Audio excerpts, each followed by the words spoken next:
Dudes and dudettes, how are you guys? This is Chazzy and welcome back to the Mixer, the segment on this channel where I give you guys detailed information about different stuff, from all walks of life, cultural tidbits and nature and animal, studies and sports profiles, athletes, travel, vlogs, all that kind of stuff, different things, This is basically the most pop culture oriented segment here on my channel, and today is going to be another episode of, I did a certain video a long time ago, but it sucks, so today I'm going to be remaking a thing, I'm really getting on that remake Hollywood train, it's been just kind of like my bread and butter lately, right? So today, I'm going to be talking about something that involves a very spooky urban legend in Mexico, which I actually think is very interesting. Me personally, I find this topic very fascinating, so this is why I wanted to redo it and give you guys better quality here, Unfortunately, the sun does not agree with that. It just went away. It started so well, the video. Now the sun is not helping me out here, What the hell is going on? There's a sound in the background. I think it's a pigeon getting all funky with its neighbor. But anyway, so today I'm going to be talking about this thing called La Isla de las Muñecas, in Spanish, which translates to the Island of the Dolls, okay?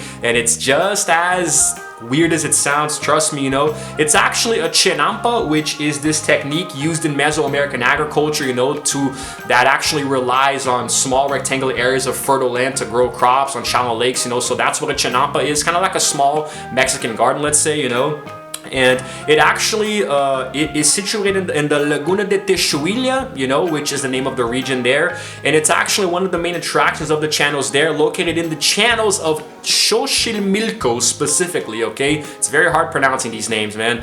And it is south of the center of Mexico City, so it is essentially a Mexican territory, And it's really, really close to the Estadio Azteca, the football stadium, And the thing is that this island is very peculiar. I'm pretty sure you guys figured it out by now because of the dolls, but there is a little bit of a history behind this, There's sort of like a local legend, let's say, according to which this little girl drowned, this was back in the 1950s, She got entangled among the lilies in the canal and she drowned there, Her body was found on the banks of the Chinampas, and there is this guy, who was not the landlord, but the guy who owned the land, his name was Julian Santana Barrera, and he actually heard her saying that she wanted her doll, like, I want my doll, I want my doll, I want my doll, but then unfortunately he couldn't save her, so he took her doll that was nearby and hung it on a tree next to her body, right?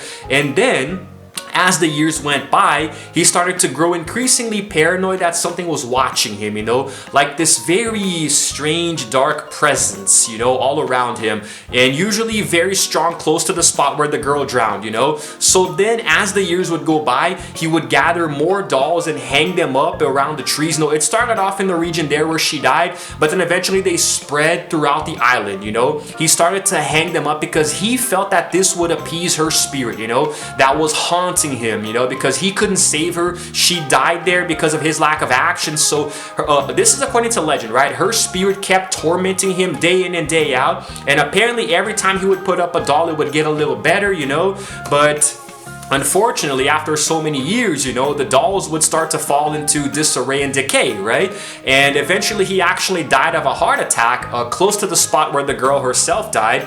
And of course, legend says that maybe it was because of the spirit itself of the girl who was haunting him so much that it gave him a heart attack, But the thing is that without anybody there to take care of the dolls and the island itself, they started to rot and decay. So today they are all abandoned, and some of them are they're growing fungus and they're disgusting, with a lot of dirt on them, and some of them look incredibly frightening as they are. Some of them are naked babies, others have just one eyeball, So these dolls seem like they were already falling into decay.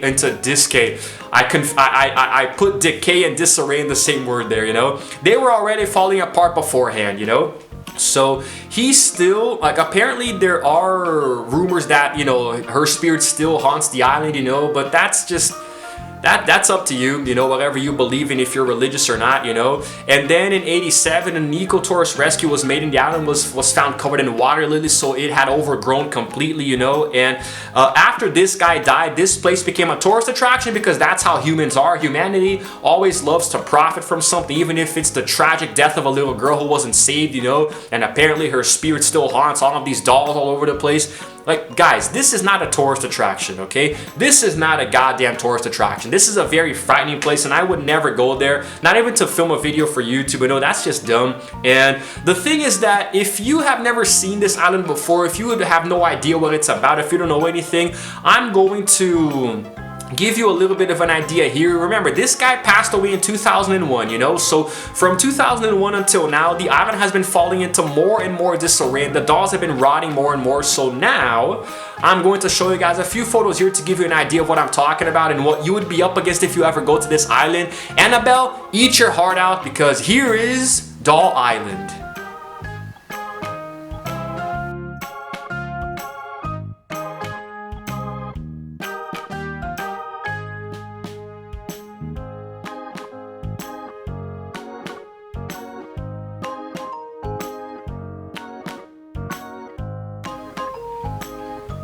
Okay, now I want you guys to please point out to me where in the hell you saw a tourist attraction anywhere in those photos. Those things are deteriorating, man. They are alive. Those dolls are alive.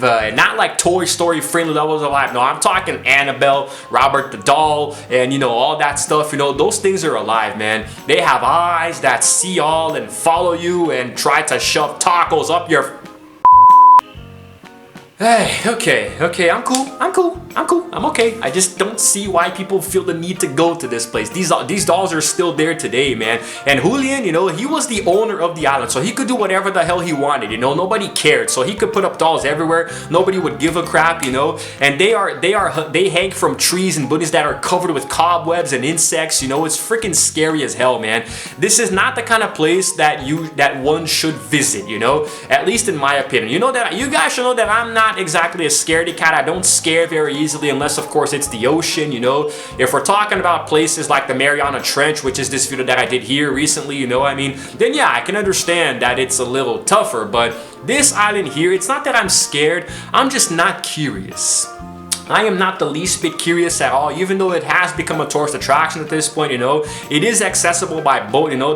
It's been featured on the Travel Channel show Ghost Adventures and Amazon Prime show Lore, you know. They've done a whole series on this damn thing, you know. BuzzFeed Unsolved, people go to investigate. And the thing is that it's funny because now the dolls are like about an hour and a half away from this place called the Embarcadero Cumanco, so it's not really too far away from the mainland, you know, and it's only accessible via, how do I say this word, man? Spanish is hard. Traineira, okay? Traineira is kind of like a... I don't even know what it is, man. I think it's like a little boat or something. It doesn't say it here. I don't speak Spanish too well, okay? So then, a lot of the rowers are willing to... Okay, rowers. So yeah, they are boats. Ha! It says it right here in front of me, and I didn't pick up on that. The rowers are willing to transport you relatively close to the island, but there are those who don't because of superstitious beliefs, you know, so they think the island really is haunted and the dolls really can do harm to you, so they just stay the hell away, you know. Now, it includes a tour of the ecological area, the museum, there's a canal too, there's the Laguna and the La Rona Island, you know, so the museum itself houses a few different dolls, including the very first one and also Julian's favorite one, right?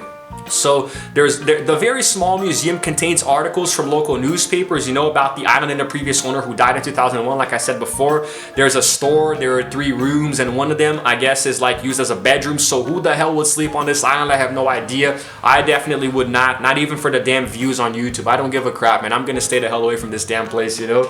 So in this room, that's where you can see some of the dolls that he collected, you know, and some of the visitors can actually place offerings around the dolls in exchange for miracles and blessings, which to me is just stupid. I don't believe in that crap, you know. And you can also change your clothes and maintain it as a form of worship, you know. So the Mexican people, their culture really revolves around this kind of thing. They do have a very strong belief in the occult, you know. So the dolls represent this very interesting kind of dark past, you know, regarding Mexico itself, you know, and the city Xochimilco, and the very simple fact that this has been around for decades and is just now gaining traction just because the guy died is really insensitive and weird and strange. And hey, it's giving me a good idea, a good topic to cover for YouTube, so I'm kind of okay in terms of that, you know. But it's very weird how this works, man. How you can transform something so morbid into a tourist attraction, you know. And of course, people might freaking pollute this thing, you know, they might, like, there's always going to be that one bastard who goes there and tries to touch the doll or take a photo with it, you know, or try to pick it up, and that is obviously going to piss off the spirit of the dead girl, which I don't believe in, you know. I just think that it's good to be careful around different cultures. And let's take a look at a clip here, huh? Let's take a look at a little video here before we continue, guys. So we don't piss up. So we go.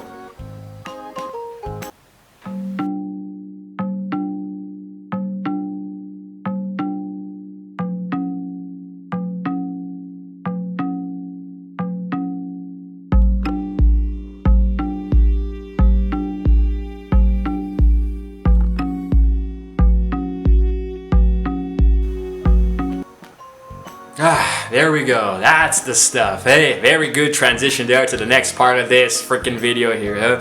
Now, of course, Mexicans loving their folklore and all that stuff, you know, they really milked the hell out of this, you know. Their local legends said at one point that the dolls would even move, you know, their arms, their legs, and even their eyes. They would look around, you know. It's like they really tried to turn it into a Mexican Annabelle story, you know. So I'm not buying that, you know. Some of them would open their eyes, close their eyes. It's just really dumb, you know. So you guys have to remember that these dolls are very decrepit in and out of themselves, because this guy, Julian, right?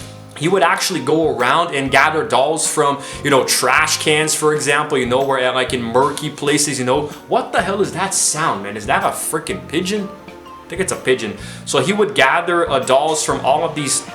I'm starting to get pissed now.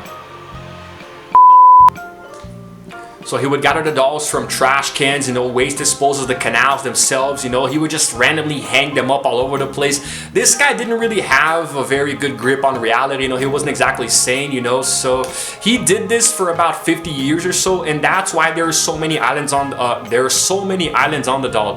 There are so many dolls on the island today. It is estimated, I do believe back in 2013 was the last time they counted. It was estimated there were estimated to be about 1,500 dolls on the island at one point, you know. So that's a lot of years hanging up, you know, freaking crazy funky looking dolls, man, you know. So yeah, it's really crazy how this works. Where did the sunlight go? Why does the sun hate me when I'm recording videos for YouTube, man? So yes, he would hang them in various states of disrepair, so he wouldn't care if the doll was headless, torsoless, or was taken apart. He would just hang up. Sometimes like a pretty much completely destroyed doll, you know. Different shapes and colors, you know. Some have hair, some don't. So it's really frightening, and this is a place that I would stay the hell away from if I could. There is no reason for me to go anywhere near a place like this. I don't feel the need, okay? I am not that curious, you know, really am not, truly, and I just don't think that the dark history of the island itself, a little girl drowned there and now apparently her spirit haunts the place, you know, that's not the kind of area that I would like to frequent, you know. That's not where I would want to throw a party with friends. And thank you for coming back, Sunlight, close to the end of the video here. So yeah, man. If any of you guys out there speak Spanish, I'm sorry if I butchered the pronunciation of some things, you know. It's because I don't really. Okay, I'm sorry if you guys saw a random cut there, you know, the little error screen. It's because the camera stopped recording for some reason. I don't know why. It's acting up all of a sudden here at the end, but I'm pretty close anyway to wrapping it up. I just wanted to say that I'm sorry if I butchered the pronunciation of any Spanish thingies, Mexican. If you guys speak Spanish, if you are watching this video and you are a native Spanish speaker or Mexican, you live in the area, I'm sorry if I mispronounce anything. I don't speak Spanish very fluently, so I just wanted to get that out there, you know. But anyway, I'm about to wrap it up anyway. Hopefully you guys enjoyed this video. Hopefully it came out a little bit better than the first one. I think it's either a little shorter or longer, I don't know, but remakes are supposed to be better in and out of their nature, so that's why I tried to do here. So if you guys happen to enjoy this video, if you found it interesting, informative, educational, scary, spooky, please go ahead and give it a like, and also subscribe to my channel because I release videos every single day. And while you're at it, might as well hit the notification bell to know exactly what time I upload, eh? It's all one fluid movement, you know. Like, subscribe, notification bell, they're all together, just one nice fluid movement there, you know, to hit all of them. So it's all good, guys. This is Chazzy signing out for now, and as always, I will see you guys in the next video. Roll the outro screen.